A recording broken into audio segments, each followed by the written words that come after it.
നമസ്കാരം. കേരളം 1956 ശേഷം എന്ന സിലബസ് ഭാഗത്ത് ഇത് മൂന്നാമത്തെ ക്ലാസ്സാണ്. കഴിഞ്ഞ 2 ക്ലാസ്സുകൾ നിങ്ങൾ കണ്ടിട്ടില്ലെങ്കിൽ തീർച്ചയായിട്ടും അതുകൂടി കാണുക. അതിൻ്റെ ലിങ്ക് ഇവിടെ മുകളിൽ കൊടുത്തേക്കാം. ഞാൻ അജിത് സുമേരു. ഏവർക്കും ആസ്ഥ അക്കാഡമിയുടെ യൂട്യൂബ് ചാനലിലേക്ക് സ്വാഗതം.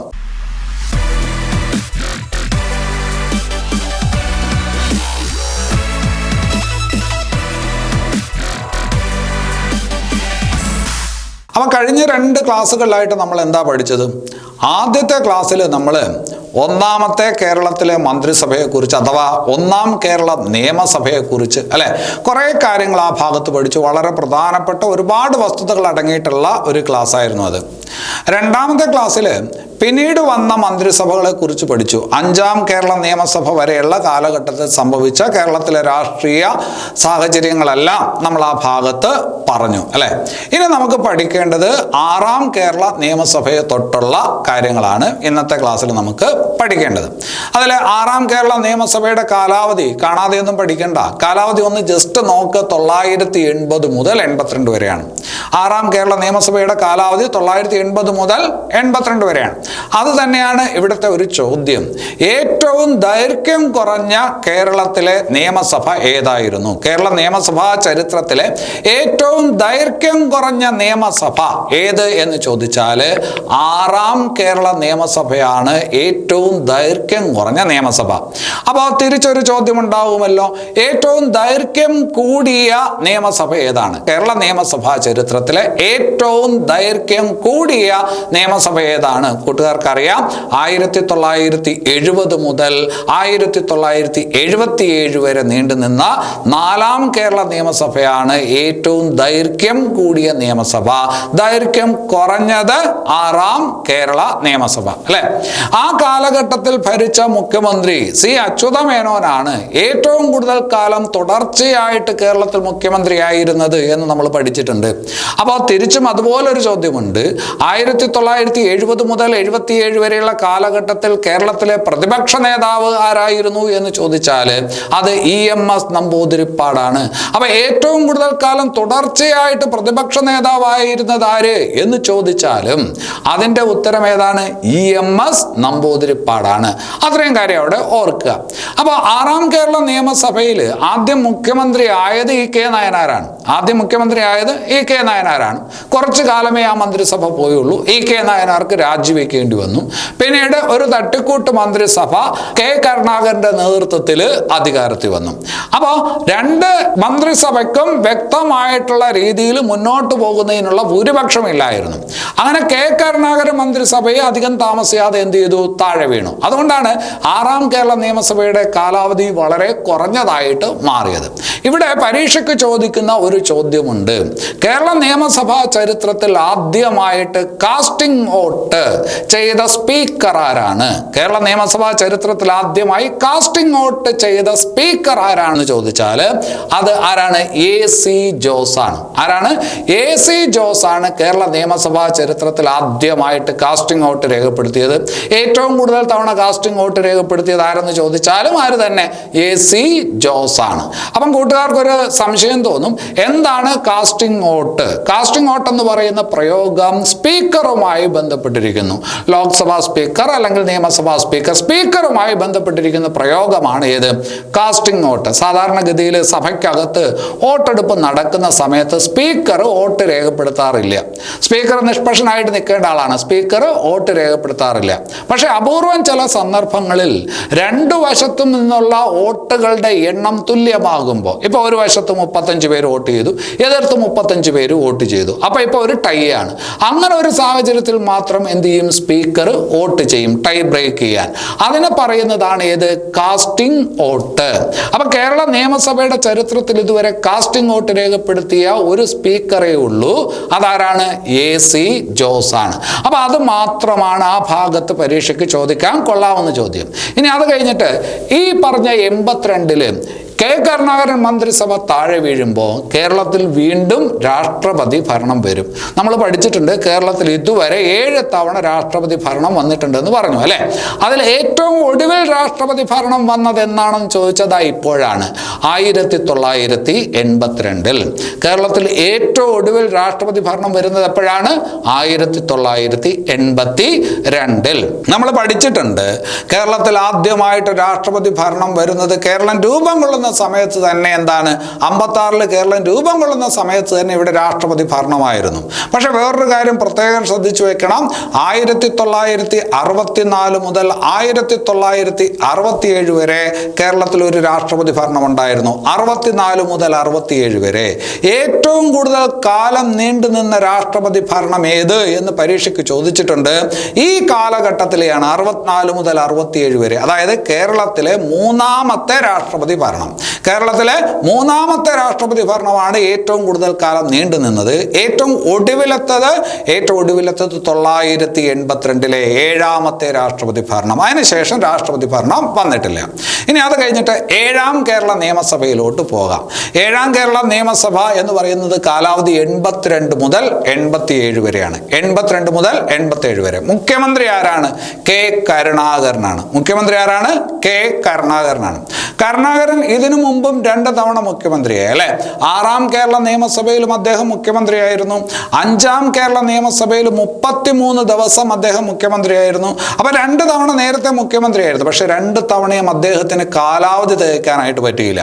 പക്ഷെ 7ാം കേരള നിയമസഭ നോക്കുക, 82 മുതൽ 87 വരെ ഒറ്റ മുഖ്യമന്ത്രി ആ നിയമസഭയിൽ ഉണ്ടായിരുന്നുള്ളൂ, കെ കരുണാകരൻ.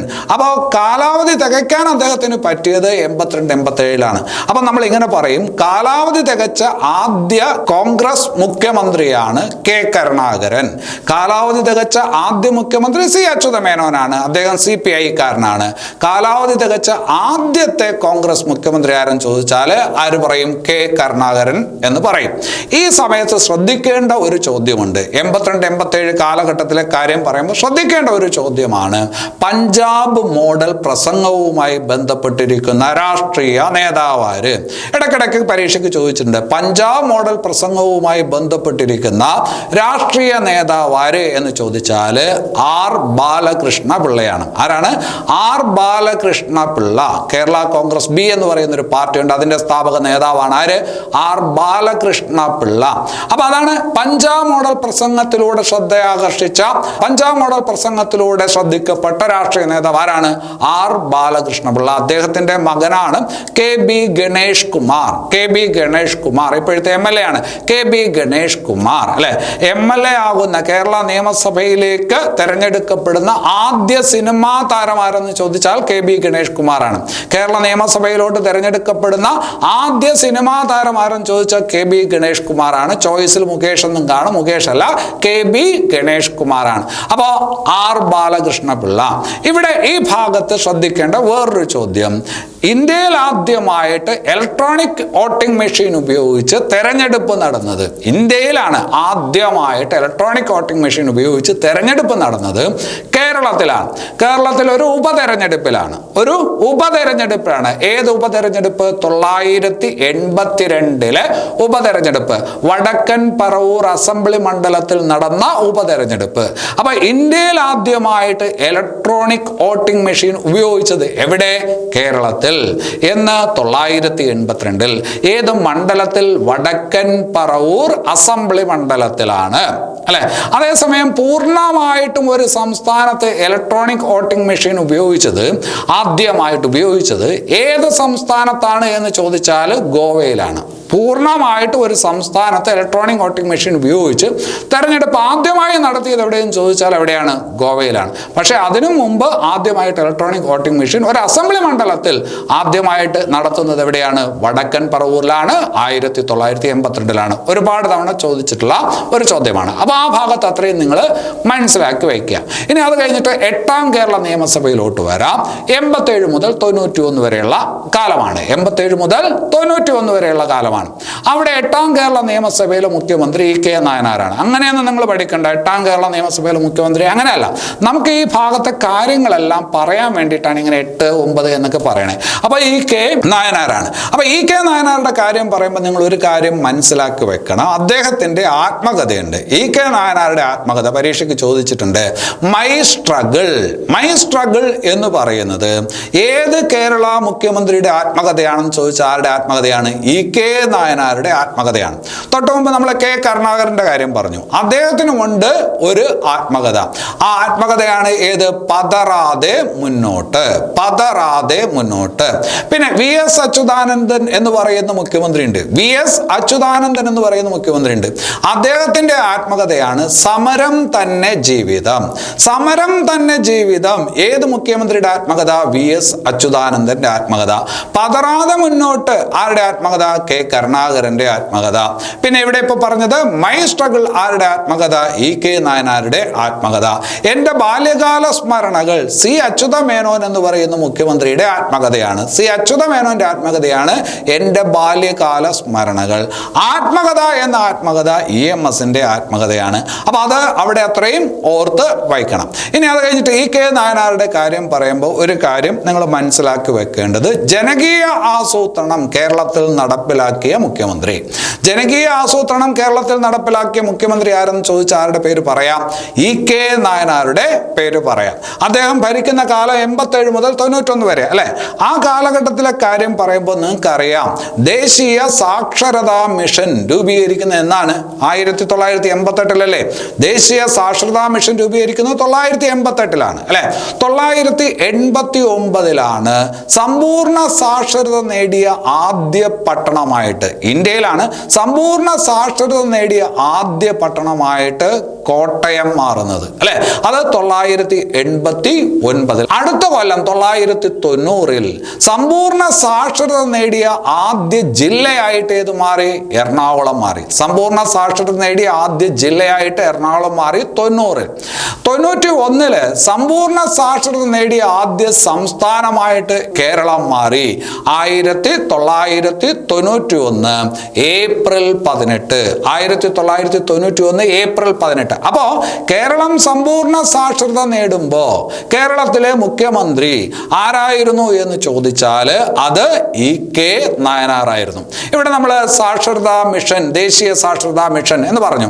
അതുപോലെ സംസ്ഥാനത്ത് സാക്ഷരതാ മിഷനും ഉണ്ട്. സംസ്ഥാന സാക്ഷരതാ മിഷൻ അല്ലെങ്കിൽ അതോറിറ്റി ഉണ്ട്. അതിനൊരു മുഖപ്രസിദ്ധീകരണമുണ്ട്. കേരള സംസ്ഥാന സാക്ഷരതാ മിഷന്റെ അല്ലെങ്കിൽ അതോറിറ്റിയുടെ മുഖപ്രസിദ്ധീകരണമാണ് ഏത്? അക്ഷര കൈരളി. അപ്പൊ സാക്ഷരതാ മിഷന്റെ, സംസ്ഥാന സാക്ഷരതാ മിഷന്റെ മുഖപ്രസിദ്ധീകരണം ഏത്? അക്ഷര കൈരളി. വേറൊരു ക്ലാസ്സിൽ നമ്മൾ പഠിച്ചിട്ടുണ്ട്, ഭാഷാ ഇൻസ്റ്റിറ്റ്യൂട്ടിന്റെ മുഖപ്രസിദ്ധീകരണമാണ് വിജ്ഞാന കൈരളി. ഭാഷാ ഇൻസ്റ്റിറ്റ്യൂട്ടിന്റെ മുഖപ്രസിദ്ധീകരണമാണ് വിജ്ഞാന കൈരളി. പരീക്ഷയ്ക്ക് ചോദിച്ചിട്ടുണ്ട് അല്ലെ? അതുപോലെ നമ്മൾ പഠിച്ചിട്ടുണ്ട്, കേരള സംഗീത നാടക അക്കാദമിയുടെ മുഖപ്രസിദ്ധീകരണമാണ് കേളി എന്ന് പഠിച്ചിട്ടുണ്ട്. കേരള സംഗീത നാടക അക്കാദമിയുടെ മുഖപ്രസിദ്ധീകരണമാണ് കേളി എന്ന് പഠിച്ചിട്ടുണ്ട്. ഓർത്ത് വയ്ക്കുക. ഇനി അത് കഴിഞ്ഞിട്ട് 8ാം കേരള നിയമസഭയുടെ കാര്യം പറയുമ്പോൾ വളരെ പ്രധാനപ്പെട്ട ഒരു സംഭവം ആ നിയമസഭാ കാലത്ത് നടന്നു. അതായത് കൂറുമാറ്റ നിരോധന നിയമപ്രകാരം ഒരാൾക്ക് കേരള നിയമസഭയിൽ അംഗത്വം നഷ്ടപ്പെടുന്നു ആദ്യമായിട്ട്. ആർക്കാണ്? ആർ ബാലകൃഷ്ണ പിള്ളയ്ക്ക്. അപ്പൊ കൂറുമാറ്റ നിരോധന നിയമപ്രകാരം കേരളത്തിൽ ആദ്യമായിട്ട് നിയമസഭാംഗത്വം നഷ്ടപ്പെട്ടത് ആർക്കെന്ന് ചോദിച്ചാൽ ആർക്കാണ്? ആർ ബാലകൃഷ്ണ പിള്ളയ്ക്കാണ്. പഞ്ചാബ് മോഡൽ പ്രസംഗത്തിലൂടെ ശ്രദ്ധേയനായ രാഷ്ട്രീയ നേതാവ് ആരാണ്? ആർ ബാലകൃഷ്ണ പിള്ളയാണ്. അദ്ദേഹത്തിന്റെ മകന്റെ പേരെന്താണ്? KB ഗണേഷ് കുമാറാണ്. അദ്ദേഹത്തിന്റെ പ്രത്യേകത എന്താണ്? ആദ്യമായിട്ട് നിയമസഭാംഗത്വം നേടിയ സിനിമാ താരമാണ്. നിയമസഭയിലോട്ട് ആദ്യം തിരഞ്ഞെടുക്കപ്പെട്ട സിനിമാ താരമാണ് ആര്? KB ഗണേഷ് കുമാർ. അപ്പൊ അത്രയും കാര്യങ്ങൾ അവിടെ ഓർക്കാം. ഇനി അത് കഴിഞ്ഞിട്ട് 9ാം കേരള നിയമസഭയുടെ കാര്യത്തിലോട്ട് പോവാം. 9ാം കേരള നിയമസഭ എന്നോട്ടാണ്? 91 മുതൽ 96 വരെയാണ്. 91 മുതൽ 96 വരെ. ഇവിടെ ഇപ്പൊ ആരാണ് ആരാണ് മുഖ്യമന്ത്രി? കെ കരുണാകരൻ, അല്ലെ? കെ കരുണാകരനാണ് ഇവിടെ മുഖ്യമന്ത്രി, അല്ലെ? അത് കഴിഞ്ഞിട്ട് വേറെ ഒരു മുഖ്യമന്ത്രി ആ നിയമസഭയിൽ തന്നെ ഉണ്ടായിരുന്നു, AK ആന്റണി. കെ കരുണാകരൻ കുറച്ചു കാലം മുഖ്യമന്ത്രി ആയിരിക്കും. കുറച്ചു കാലം എന്ന് പറഞ്ഞു കഴിഞ്ഞാൽ 91 മുതൽ ഏതാണ്ട് 95 വരെ അദ്ദേഹം മുഖ്യമന്ത്രി ആയിരിക്കും. അദ്ദേഹം രാജിവെക്കുന്ന ഒരു സാഹചര്യം ഉണ്ടാവും. ISRO ചാരക്കേസ്. ISRO ചാരക്കേസുമായി ബന്ധപ്പെട്ട് കോടതിയുടെ പരാമർശം ഉണ്ടായപ്പോൾ കെ കരുണാകരൻ രാജിവെക്കും. പിന്നീട് മുഖ്യമന്ത്രിയായത് AK ആന്റണിയാണ്. അപ്പോൾ 9ാം കേരള നിയമസഭയിൽ 2 മുഖ്യമന്ത്രിമാരുണ്ട്. ഇപ്പൊ ഇവിടെ നിങ്ങൾ നേരത്തെ പഠിച്ചിട്ടുണ്ട്, ഏതാണ്? 1977 5ാം കേരള നിയമസഭയിൽ കെ കരുണാകരൻ ആദ്യമായിട്ട് മുഖ്യമന്ത്രി ആയപ്പോൾ കോടതിയുടെ പരാമർശത്തെ തുടർന്നാണ് അദ്ദേഹം അന്നും രാജിവെച്ചത്. അപ്പോൾ 2 തവണ കോടതിയുടെ പരാമർശം കാരണം രാജിവെച്ച മുഖ്യമന്ത്രി ആരെന്ന് ചോദിച്ചാൽ ആരാണ്? അത് കെ കരുണാകരനാണ്. 4 തവണ ഏറ്റവും കൂടുതൽ തവണ മുഖ്യമന്ത്രി ആയിരുന്ന ആളാണ് ആര്? കെ കരുണാകരൻ. ഏറ്റവും ഒടുവിലാണ് ഇപ്പോൾ മുഖ്യമന്ത്രി ആയിരിക്കുന്നത് 9ാം കേരള നിയമസഭയിൽ. അപ്പൊ കെ കരുണാകരൻ രാജിവെച്ചു, AK ആന്റണി അപ്പോൾ പിന്നീട് മുഖ്യമന്ത്രിയാവുകയും ചെയ്യും.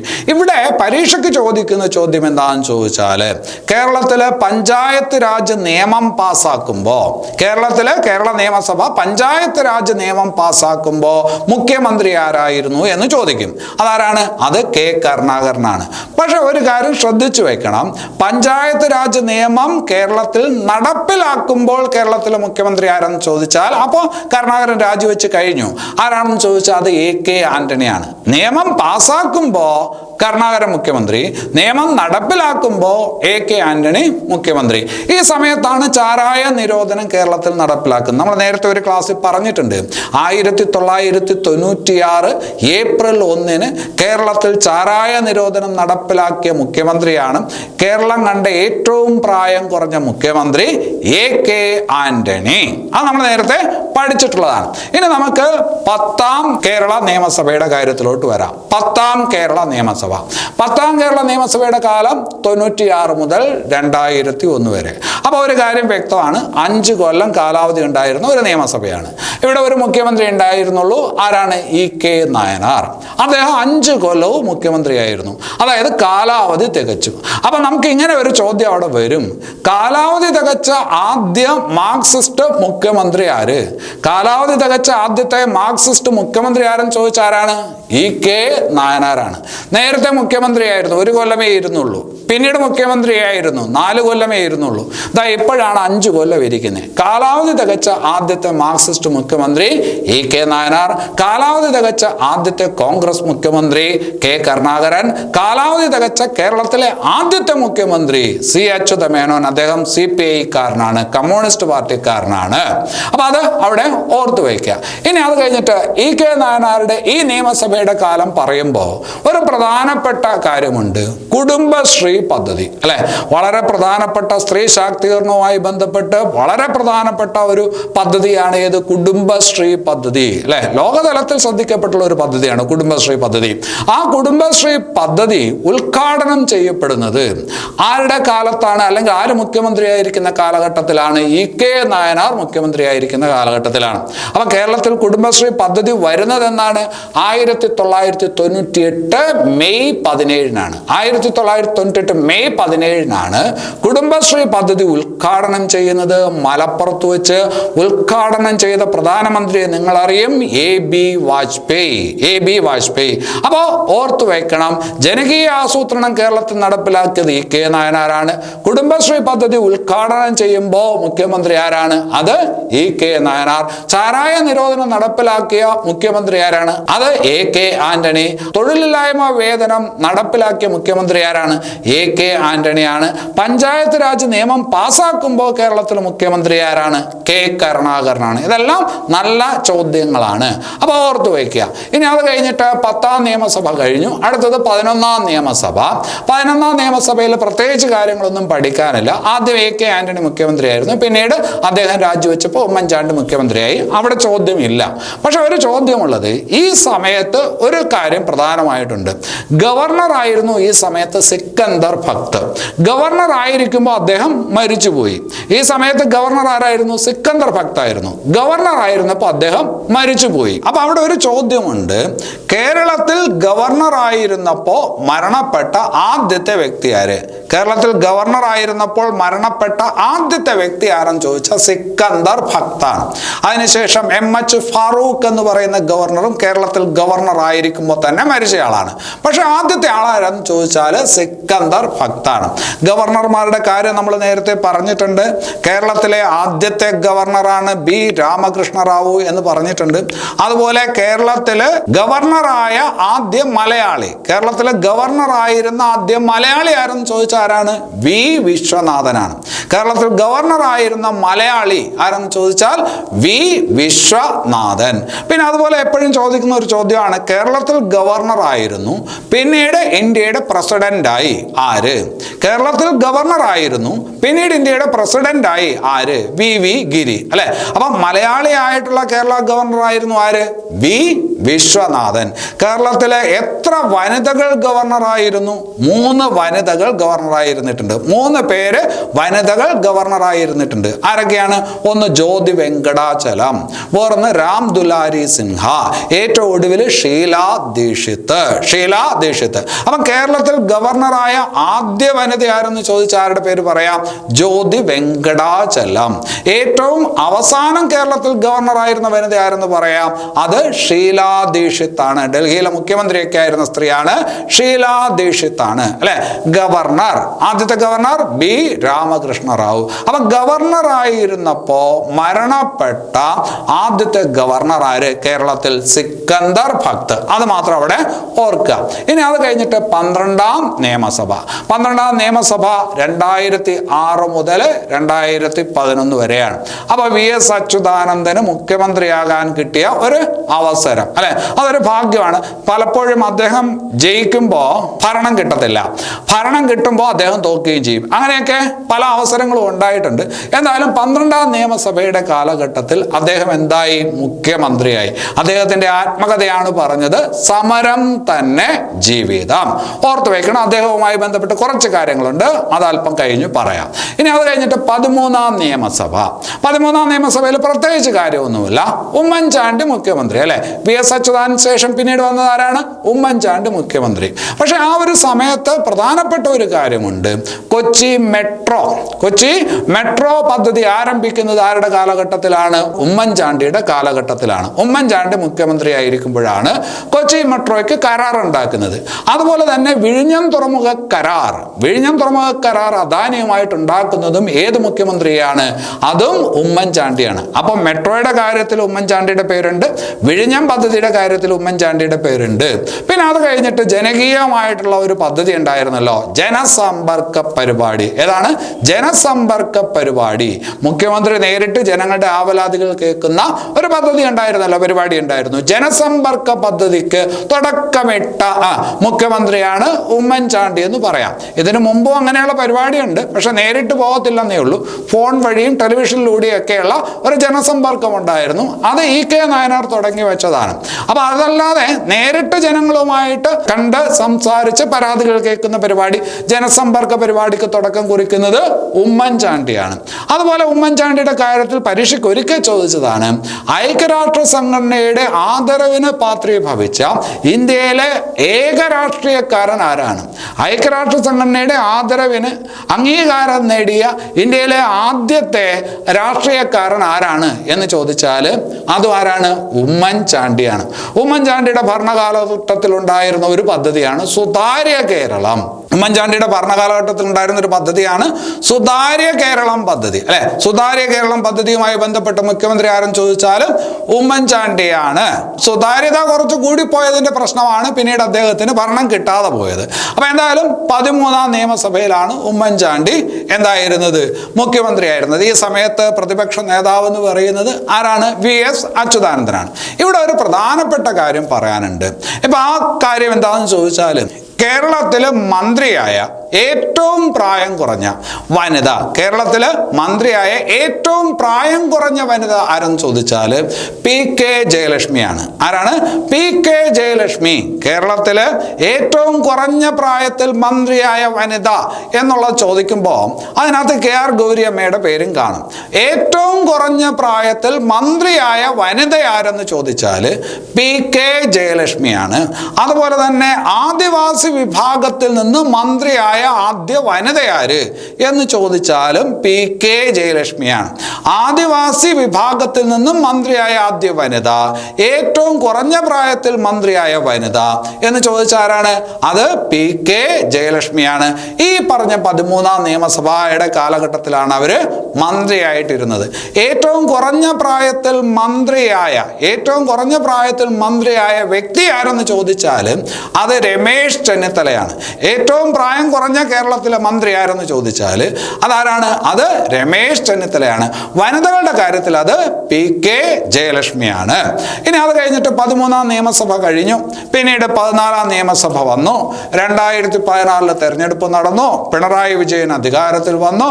അത് കഴിഞ്ഞ് 2021 15ാം നിയമസഭയിലോട്ട് തെരഞ്ഞെടുപ്പ് നമ്മളിപ്പോൾ കണ്ടു. അപ്പോൾ വീണ്ടും പിണറായി വിജയൻ എന്ത് ചെയ്യപ്പെട്ടു? തെരഞ്ഞെടുക്കപ്പെട്ടു അല്ലെ? തുടർച്ചയായിട്ട് രണ്ട് തവണ മുഖ്യമന്ത്രിയായ ആദ്യത്തെ മാർക്സിസ്റ്റ് മുഖ്യമന്ത്രിയാണ് ആര്? പിണറായി വിജയൻ. തുടർച്ചയായി 2 തവണ മുഖ്യമന്ത്രിയായ ആദ്യത്തെ മാർക്സിസ്റ്റ് മുഖ്യമന്ത്രിയാണ് ആര്? പിണറായി വിജയൻ. ഇവർക്കൊന്നും തുടർച്ച കിട്ടിയില്ല. EK നായനാർക്കൊന്നും EMS ഒക്കെ 2 തവണ ആയിട്ടുണ്ടെങ്കിൽ പോലും തുടർച്ച കിട്ടിയിട്ടില്ല. EK നായനാർ 3 തവണയായിരുന്നു, പക്ഷെ ഒരു തുടർച്ചയായിട്ടല്ല. അപ്പൊ തുടർച്ചയായിട്ട് 2 തവണ മുഖ്യമന്ത്രിയായ ആദ്യത്തെ മാർക്സിസ്റ്റ് മുഖ്യമന്ത്രി ആരെന്ന് ചോദിച്ചാൽ ആരുടെ പേര് പറയാം? അത് പിണറായി വിജയന്റെ പേര് പറയാം. അപ്പോൾ ഏത് നിയമസഭയാണ് ഇപ്പോൾ നിലവിൽ പൊയ്ക്കൊണ്ടിരിക്കുന്നത്? 15ാമത് നിയമസഭ. 15ാമത് നിയമസഭയാണ് ഇപ്പോഴത്തെ കറണ്ട് ആയിട്ടുള്ള നിയമസഭ. അതും പരീക്ഷയ്ക്ക് ചോദിക്കാം. മുഖ്യമന്ത്രിയാകുന്ന എത്രാമത്തെ വ്യക്തിയാണ് പിണറായി വിജയൻ എന്ന് ചോദിച്ചാൽ 12ാമത്തെ വ്യക്തി. മുഖ്യമന്ത്രിയാകുന്ന 12ാമത്തെ വ്യക്തി. ഇനി അത് കഴിഞ്ഞിട്ട് വേറെ ചില കാര്യങ്ങളിലോട്ട് വരാം. ഒന്ന് KM മാണി. KM മാണിയെ കുറിച്ച് പറയുമ്പോൾ എന്തൊക്കെ കാര്യങ്ങളാണ് KM മാണിയെ കുറിച്ച് പരീക്ഷയ്ക്ക് ചോദിക്കാൻ പറ്റുന്നത്? ഒന്ന് വളരെ പ്രധാനപ്പെട്ട ചോദ്യം ഇതാണ്. ഏറ്റവും കൂടുതൽ കാലം മന്ത്രിയായിട്ടിരുന്നത്, കേരളത്തിൽ ഏറ്റവും കൂടുതൽ കാലം മന്ത്രിയായിട്ടിരുന്ന ആരെന്ന് ചോദിച്ചാൽ ആരാണ്? KM മാണിയാണ്. ഏറ്റവും കൂടുതൽ കാലം മന്ത്രിയായിട്ടിരുന്നു അല്ലെ? ഏറ്റവും കൂടുതൽ കാലം കേരളത്തിൽ ധനകാര്യമന്ത്രിയായിരുന്നത് ആര്? അതും KM മാണിയാണ്. ഏറ്റവും കൂടുതൽ തവണ കേരളത്തിൽ ബജറ്റ് അവതരിപ്പിച്ചതാര്? KM മാണിയാണ്. ഏറ്റവും കൂടുതൽ തവണ മന്ത്രിയായി സത്യപ്രതിജ്ഞ ചെയ്തത് ആര്? KM മാണിയാണ്. അത് കേൾക്കുമ്പോൾ നിങ്ങൾക്കൊരു സംശയം വരും. ഏറ്റവും കൂടുതൽ തവണ മന്ത്രി എന്ന് പറയുന്നു, ഏറ്റവും കൂടുതൽ തവണ മന്ത്രിയായിട്ട് സത്യപ്രതിജ്ഞ ചെയ്യുന്നതിൽ എന്താ വ്യത്യാസം എന്ന് ചോദിച്ചാൽ ചെറിയ വ്യത്യാസമുണ്ട്, ഞാൻ വിശദീകരിക്കുന്നില്ല. അപ്പൊ ഏറ്റവും കൂടുതൽ തവണ മന്ത്രിയായിട്ട് സത്യപ്രതിജ്ഞ ചെയ്തത് ആരെന്ന് ചോദിച്ചാലും KM മാണിയാണ്. ഒരേ മണ്ഡലത്തിൽ നിന്ന് ഏറ്റവും കൂടുതൽ തവണ വിജയിച്ച നിയമസഭാംഗം ആരെന്ന് ചോദിച്ചാലും KM മാണിയാണ്. അപ്പൊ KM മാണി കേരളത്തിൽ ഏറ്റവും കൂടുതൽ കാലം മന്ത്രിയായിരുന്നു. KM മാണി ഏറ്റവും കൂടുതൽ കാലം ധനകാര്യമന്ത്രിയായിരുന്ന വ്യക്തിയാണ്. KM മാണി ഏറ്റവും കൂടുതൽ തവണ കേരളത്തിൽ ബജറ്റ് അവതരിപ്പിച്ച വ്യക്തിയാണ്. ഏറ്റവും കൂടുതൽ കാലം കേരളത്തിലെ നിയമമന്ത്രിയായിരുന്ന വ്യക്തിയാണ്. നിയമമന്ത്രിയായിരുന്ന വ്യക്തി ആരെന്ന് ചോദിച്ചാലും KM മാണിയാണ്. ഒരേ മണ്ഡലത്തിൽ നിന്ന് ഏറ്റവും കൂടുതൽ തവണ ജയിച്ച വ്യക്തി ആരെന്ന് ചോദിച്ചാലും KM മാണിയാണ്. അപ്പൊ അത് ഓർത്തു വെക്കുക. ഇനി അത് കഴിഞ്ഞിട്ട് KR ഗൗരിയമ്മ. KR ഗൗരിയമ്മയുമായി ബന്ധപ്പെട്ട് എന്തെല്ലാം കാര്യങ്ങൾ ചോദിക്കാം? അതിലൊരു ചോദ്യം, കേരളത്തിലെ മന്ത്രിയാകുന്ന ആദ്യ വനിത. കേരളത്തിലെ മന്ത്രിയാകുന്ന ആദ്യ വനിത ആരെന്ന് ചോദിച്ചാൽ ആരാണ്? KR ഗൗരിയമ്മ അല്ലെ? ഏറ്റവും കൂടുതൽ നിയമസഭകളിൽ അംഗമായിരുന്ന വനിത. ഏറ്റവും കൂടുതൽ നിയമസഭകളിൽ അംഗമായിരുന്ന വനിത ആരെന്ന് ചോദിച്ചാൽ KR ഗൗരിയമ്മയാണ്. ഏറ്റവും കൂടുതൽ നിയമസഭകളിൽ അംഗമായിരുന്ന വനിത KR ഗൗരിയമ്മ അല്ലെ? ഇനി അത് കഴിഞ്ഞിട്ട് കേരളത്തിലെ ഏറ്റവും പ്രായം കൂടിയ വനിതാ നിയമസഭാംഗം.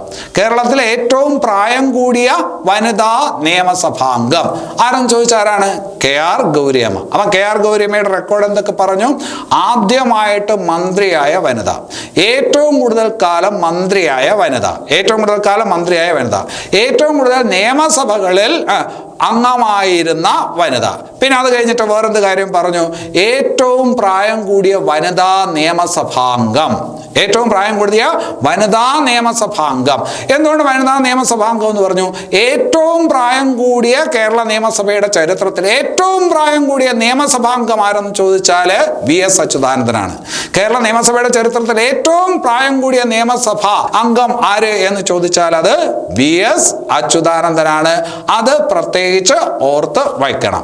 ഇനി അത് കഴിഞ്ഞിട്ട് വേറൊരു പ്രധാനപ്പെട്ട ഒരു ചോദ്യം, കേരളത്തിൽ ഏറ്റവും കുറച്ചു കാലം മന്ത്രിയായിരുന്നത് ആര്? കൂടുതൽ കാലം മന്ത്രിയായിരുന്നത് KM മാണി. ഏറ്റവും കുറച്ചു കാലം മന്ത്രിയായിരുന്നത് ആര്? MP വീരേന്ദ്രകുമാർ. MP വീരേന്ദ്രകുമാറാണ് ഏറ്റവും കുറച്ചു കാലം കേരളത്തിൽ മന്ത്രിയായിരുന്നത്. അങ്ങനെയാണെങ്കിൽ കേരളത്തിൽ ഏറ്റവും കുറച്ചു കാലം നിയമസഭാംഗമായിരുന്നത് ആര്? കേരളത്തിൽ ഏറ്റവും കുറച്ചു കാലം നിയമസഭാംഗമായിരുന്നത് ആര് എന്ന് ചോദിച്ചാൽ C. ഹരിദാസ് ആണ്. ഏറ്റവും കുറച്ചു കാലം മന്ത്രിയായിരുന്നത് MP വീരേന്ദ്രകുമാർ. ഏറ്റവും കുറച്ചു കാലം നിയമസഭാംഗമായിരുന്നത് ആരെന്ന് ചോദിച്ചാൽ C. ഹരിദാസ് ആണ്. ഇനി അത് കഴിഞ്ഞിട്ട് K. മുരളീധരൻ, നമ്മുടെ ലീഡറുടെ മകനാണ് K. മുരളീധരൻ. അദ്ദേഹത്തിന് ഒരു റെക്കോർഡുണ്ട്. അദ്ദേഹം മന്ത്രിയായി, നിയമസഭാംഗമല്ലാതെ മന്ത്രിയായി. പെട്ടെന്നൊരു സാഹചര്യത്തിൽ നിയമസഭാംഗമല്ലാതെ തന്നെ K. മുരളീധരൻ എന്തായി? മന്ത്രിയായി. നിയമസഭാംഗമല്ലാതെ മന്ത്രിയാകാം. 6 മാസത്തിനകത്ത് നിയമസഭാ തെരഞ്ഞെടുപ്പിൽ മത്സരിച്ച് ജയിച്ചാൽ മതി. പക്ഷേ ഇദ്ദേഹം മത്സരിച്ചു, തോറ്റുപോയി. അപ്പോൾ നിയമസഭാംഗമല്ലാതെ മന്ത്രിയാവുകയും അതേസമയം തെരഞ്ഞെടുപ്പിൽ പരാജയപ്പെട്ടതിനെ തുടർന്ന് രാജിവെക്കേണ്ടിയും വന്ന മന്ത്രി ആരെന്ന് ചോദിച്ചാൽ ആരാണ്? K. മുരളീധരനാണ്. വേറെ തരത്തിൽ പറഞ്ഞു കഴിഞ്ഞാൽ നിയമസഭയെ അഭിസംബോധന ചെയ്യുന്നതിന് മുമ്പ് തന്നെ രാജിവെക്കേണ്ടി വന്ന മന്ത്രിയാണ് ആര്? കേരള നിയമസഭാ ചരിത്രത്തിൽ K. മുരളീധരൻ എന്നുകൂടി അവിടെ ഓർത്തു വയ്ക്കുക. ഇനി അത് കഴിഞ്ഞിട്ട് കേരള നിയമസഭയുടെ കാര്യം പറയുമ്പോൾ ഏറ്റവും കുറഞ്ഞ ഭൂരിപക്ഷത്തിൽ കേരളത്തിലെ നിയമസഭാംഗമായതാര്? ഏറ്റവും കുറഞ്ഞ ഭൂരിപക്ഷത്തിൽ കേരളത്തിലെ നിയമസഭാംഗമായതാരെന്ന് ചോദിച്ചാൽ A. അസീസ് എന്ന് പറയുന്നയാളാണ്. ഏറ്റവും കുറഞ്ഞ ഭൂരിപക്ഷത്തിൽ അദ്ദേഹം ജയിക്കുന്നത് 5 വോട്ടിന്റെ ഭൂരിപക്ഷത്തിലാണ്. അപ്പം കേരള നിയമസഭാംഗമായ ഏറ്റവും കുറഞ്ഞ ഭൂരിപക്ഷത്തിൽ നിയമസഭാംഗമായ വ്യക്തി A. അസീസ്. അതേസമയം ഏറ്റവും കൂടുതൽ ഭൂരിപക്ഷത്തിൽ നിയമസഭാംഗമായ വ്യക്തി, അത് റെക്കോർഡാണ്, ഇപ്പോൾ നടന്ന തെരഞ്ഞെടുപ്പിലാണ്. അതാർക്കാണ്? K. ശൈലജ ടീച്ചറിനാണ്. K. ശൈലജയ്ക്കാണ്, പഴയ ആരോഗ്യമന്ത്രി K. ശൈലജയ്ക്കാണ് ഏറ്റവും കൂടുതൽ ഭൂരിപക്ഷത്തോടുകൂടി നിയമസഭാംഗമായതിന്റെ റെക്കോർഡുള്ളത്. കുറഞ്ഞത് A. അസീസിനാണ്. ഇനി അത് കഴിഞ്ഞിട്ട് ഏറ്റവും കൂടുതൽ മണ്ഡലങ്ങളിൽ നിന്ന്, അല്ലെങ്കിൽ ഏറ്റവും കൂടുതൽ മണ്ഡലങ്ങളെ പ്രതിനിധീകരിച്ചുകൊണ്ട് കേരള നിയമസഭയിൽ അംഗമായ വ്യക്തി, പല മണ്ഡലങ്ങളിൽ നിന്നായിട്ട് ഏറ്റവും കൂടുതൽ തവണ നിയമസഭയിലോട്ട് എത്തിയ വ്യക്തി, പല മണ്ഡലങ്ങളിലായിട്ട് ഏറ്റവും കൂടുതൽ തവണ നിയമസഭയിലോട്ട് ജയിച്ചു വന്ന വ്യക്തി ആരെന്ന് ചോദിച്ചാൽ MV രാഘവനാണ്. അല്ലെ, നമ്മളിവിടെ പറഞ്ഞു KM മാണി ഒരേ മണ്ഡലത്തിൽ നിന്ന് ഒരുപാട് തവണ ജയിച്ച ആളാണ്. അതേസമയം ഒരുപാട് മണ്ഡലങ്ങളെ പ്രതിനിധീകരിച്ച് കേരള നിയമസഭയിൽ വന്നിട്ടുള്ള വ്യക്തി ആരെന്ന് ചോദിച്ചാൽ അതാരാണ്? MV രാഘവനാണ്. MV രാഘവനാണ്.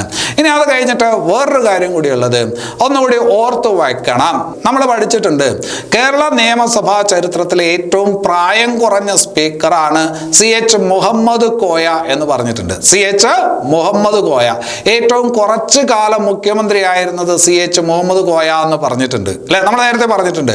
അതേപോലെ മുഖ്യമന്ത്രി ആയതിനു ശേഷം മന്ത്രിയായ ആളാണ് CH മുഹമ്മദ് കോയ എന്ന് പറഞ്ഞിട്ടുണ്ട്. സ്പീക്കർ ആയതിനു ശേഷം മുഖ്യമന്ത്രി ആയ ആളാണ് CH മുഹമ്മദ് കോയ എന്ന് പറഞ്ഞിട്ടുണ്ട്, അല്ലെ? എന്നാൽ കേരളത്തിൽ ഏറ്റവും കൂടുതൽ കാലം സ്പീക്കർ ആയിരുന്നത് ആര്? കേരളത്തിൽ ഏറ്റവും കൂടുതൽ കാലം സ്പീക്കർ ആയിരുന്നത് ആര് എന്ന് ചോദിച്ചാൽ പരീക്ഷയ്ക്ക് ചോദിച്ചിട്ടുണ്ട്. വക്കം പുരുഷോത്തമൻ. ആരാണ്? വക്കം പുരുഷോത്തമൻ. അപ്പൊ ആ കാര്യം അവിടെ ഓർത്തു വയ്ക്കണം. ഇനി അത് കഴിഞ്ഞിട്ട് അവസാനമായിട്ട് നമ്മുടെ പ്രതിപക്ഷ നേതാവിൻ്റെ ഔദ്യോഗിക വസതി ഏത് പേരിൽ അറിയപ്പെടും? നമ്മുടെ പ്രതിപക്ഷ നേതാവിൻ്റെ ഔദ്യോഗിക വസതി അറിയപ്പെടുന്നതാണ് കണ്ടോൺമെന്റ് ഹൗസ്. ഏതാണ്? Cantonment house. താഴെ തന്നിരിക്കുന്നതിൽ ആരുടെ ഔദ്യോഗിക വസതി എന്ന് ചോദിക്കും. പ്രതിപക്ഷ നേതാവിൻ്റെ ഔദ്യോഗിക വസതിയാണ് കണ്ടോൺമെന്റ് ഹൗസ്. അതേസമയം ക്ലിഫ് ഹൗസ് മുഖ്യമന്ത്രിയുടെ ഔദ്യോഗിക വസതിയാണ്. ക്ലിഫ് ഹൗസ് മുഖ്യമന്ത്രിയുടെ ഔദ്യോഗിക വസതിയാണ്. അപ്പൊ ഇത്രയും കാര്യങ്ങളാണ് കേരള രാഷ്ട്രീയ രംഗവുമായി ബന്ധപ്പെട്ട് നമ്മൾ എക്സാം പോയിന്റ് ഓഫ് വ്യൂവിൽ അറിഞ്ഞിരിക്കേണ്ടത്. ഏതാണ്ട് എല്ലാ കാര്യങ്ങളും ഇതിനകത്ത് ഉൾക്കൊള്ളിച്ചു എന്ന് ഏതാണ്ട് 100% എനിക്ക് ഉറപ്പുണ്ട്. ഈ ഭാഗത്തു നിന്ന് വല്ല ചോദ്യവും ചോദിക്കുമെങ്കിൽ അത് തീർച്ചയായിട്ടും നിങ്ങൾക്ക് കിട്ടിയിരിക്കും. അപ്പോൾ എല്ലാവർക്കും ക്ലാസ് ഇഷ്ടമായിട്ടുണ്ട് എന്ന് വിശ്വസിക്കുന്നു. അങ്ങനെയാണെങ്കിൽ തീർച്ചയായിട്ടും ലൈക്ക് ചെയ്യുക, കമന്റ് ചെയ്യുക, ഷെയർ ചെയ്യുക, പ്രോത്സാഹിപ്പിക്കുക. എല്ലാവർക്കും നല്ലത് വരട്ടെ. നന്ദി.